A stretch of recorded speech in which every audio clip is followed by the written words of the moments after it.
Hi, this is Chris from the Stephanie Miller Show. Please enjoy this exclusive clip from Political Voices Network. I'm so glad you brought up Katie Britt. Now, let me just say, when y'all are on a panel on election nights or whatever, that's like I don't want to be dirty. I can't even explain. It's like a mental political orgasm when it's you and Nicole and Rachel and everybody is just all the smart women. Yeah, exactly. everybody, Lawrence, and it's just it's just my orgasm. Anyway, Joy. So after Katie Britt's response, I just had to know, because the camera cut back to all of you, and there was just complete silence. And I mean, I can't even imagine what you were thinking. What can I say on TV? Look, all I can say, without disclosing, undisclosable facts, is that as she was talking, what you all think our faces look like is what our faces look like. Our mouths were agape. It was silent. We were all stunned. Stunned. Men, women alike. We were all in shock. And so we were all kind of just in shock. We couldn't believe it was happening. It felt like it was almost a parody. Mm-hmm. Like I almost expected her to be like, nah, get the fuck out of here. I'm just playing with you. Joy dropped an F-bomb on our show. Yeah, I'm just playing with you. I'm just kidding. I didn't mean that. Let me start over. I was expecting her to be like, this is a joke. Like, right, live from New York. You just thought, like, oh, is this a sketch? Yeah. I put live, right? I couldn't, but it's to the point where the parody that was on Saturday Night Live missed for me only because it wasn't crazy enough. I know. Oh, no, go to my social media. You'll see my rendition. I said, I'm like the low rent. Like, this is everything that everyone on MSNBC wanted to say, but they're too. Joy went to Harvard. She can't say that. I'm like, what a crazy bitch. Oh, my God. Anyway. I'll be honest with you, I later thanked my boss for saving me from myself, because I'm so glad that the first thing they didn't do was come back to me and say, Joy, your thoughts? Joy, what'd you think? Yeah. I mean, it's okay. And then the fact that the whole story was a lie just sums up the Republican Party in a nutshell. That it didn't happen under George Bush and in Mexico. Right. The whole story's a lie, the sex trafficking. I mean, okay. I mean, and by the way, I'm going to give Chris Hayes his flowers, because when we were and he said it in the break, I wish it all becomes a blur, because we are so chatty. And the thing I do love about my family at MSNBC, we actually are friends. Like, we actually have a great time together. Yeah. Oh, somebody's going to mess around and serve us drinks one of these days on that show, and then we're all going to get fired, because we're all going to just be like, we'll have too much fun. But I mean, Chris Hayes said during the break, he goes, he started Googling the story while she's talking, while we're all sitting there agape, and he said it in the break that, oh no, that happened in 2004 or between 2004 and 2008. So wow, it's but thank God for that AP reporter who went viral for making it public, because she literally, it's the most dishonest, cynical, kind of cruel, and it's cruel to the woman who went through this hell. Mm-hmm. She didn't tell her this one-on-one. She tells it to every elected official that she speaks in front of. She's an activist and an advocate and somebody with dignity that you're not supposed to take and steal her story for crass political purposes. Shame on Katie Britt. And let's bring this full circle to the book about Medgar and Myrlie, just because first of all, I understand black people like gold sneakers and mugshots. Apparently. Gold sneakers and mugshots. Yeah. That's what we do. I can't even imagine what it's like to be you covering this period in our history that is just so openly racist. Donald Trump is just so open. There's no more dog whistles. And they're not trying to take us back to back alley abortions. I don't know, measles, polio, black people not having any rights. I mean, this is really a terrifying timeline, isn't it, in our history?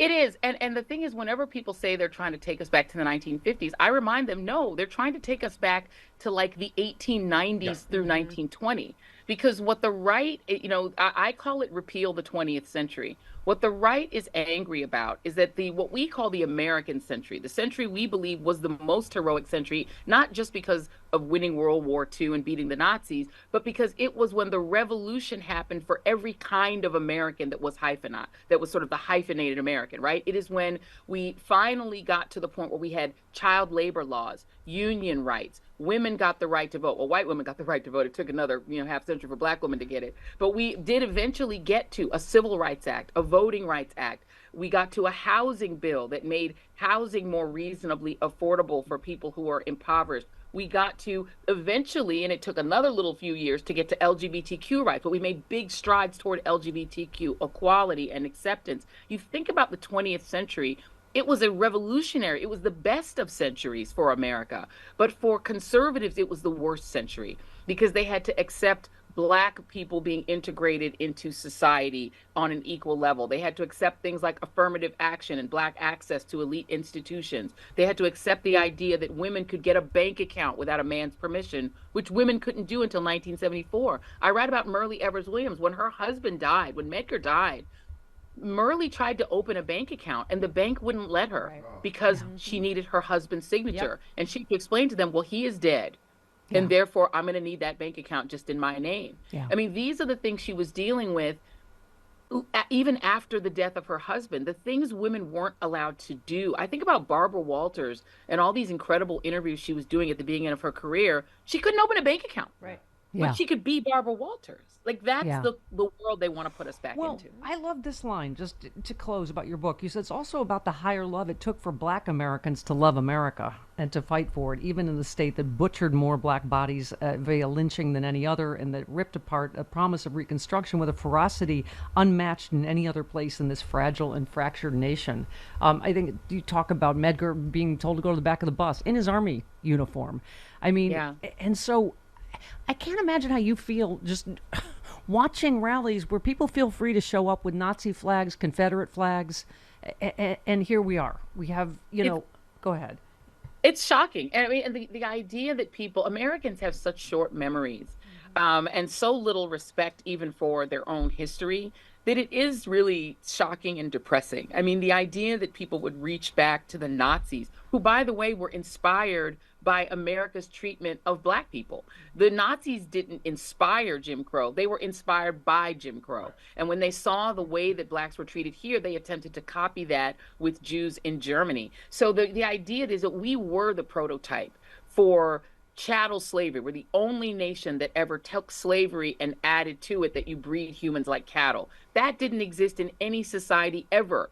This is the country where the idea of whiteness and Blackness was invented, because it was invented by slave owners to delineate themselves from the people they wanted to enslave generationally and from what they called savages, the indigenous people in this country. This country invented so many awful things, but also solved so many awful things. And the fact that people reject the incredible character arc of America that took us from a slave colony to a country that was a multiracial democracy, the closest we got to it, this heroic era of the 1960s, the fact that people see that as an anathema, as a bad thing, that we need to undo that, undo women's rights, undo civil rights, undo LGBTQ rights, to get back to what? What is it they think was great about the era when only rich white men had any rights? Because most of them aren't rich white men, meaning they won't have any rights either. So when the autocracy comes, everyone who thinks they're us is going to find out that you are them. And if you criticize the government, you're going to go to jail. Your rights and freedoms will be curtailed along with mine, along with yours, Stephanie. These men and some people of color who think they'll be better off under an autocracy need to get on a plane and go to Cuba or go to Venezuela. Go and visit an autocratic country and see what it's like and see if you want to stay. Go to Russia. See if you want to eat Uncle Vanya instead of McDonald's. Or as Donald Trump would say, Venezuela. Joy, before we go, what part's hopeful and what part terrified are you about what's going to happen in November? 50-50. I'm hopeful because my name is Joy, and it's required, unfortunately, when it comes with the name. But I'm terrified because I really do, my parents don't come from countries that have traditionally been democracies. My father came from Mobutu's Zaire. the Congo, what is now called the Democratic Republic of Congo, which has never been able to stand up a democracy.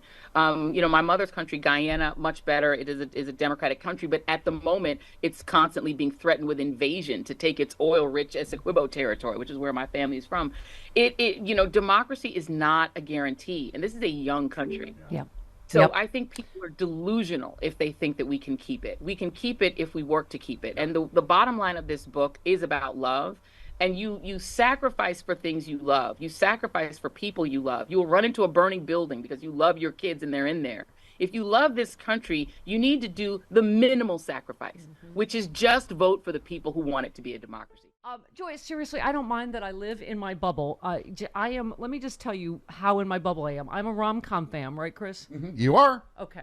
So Medgar and Myrlie is, as you say, really a love story. I watch Joy. I watch the readout, and then I'm done, and then I watch my rom-coms, and then I go to sleep.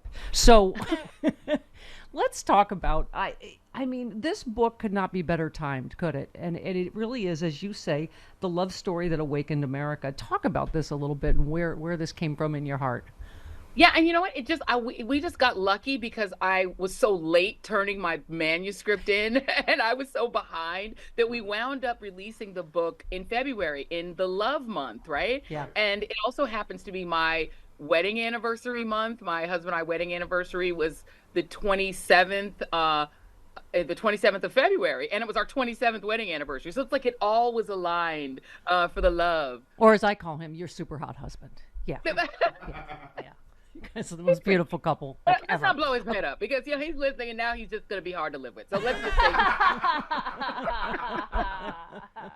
But I mean, it's amazing because I set out to write. It was interesting because I had written a Trump book, which did really well. It was on the bestseller list. And I was like, woo. New York Times bestseller, The Man Who Sold America. Yep. Loved it.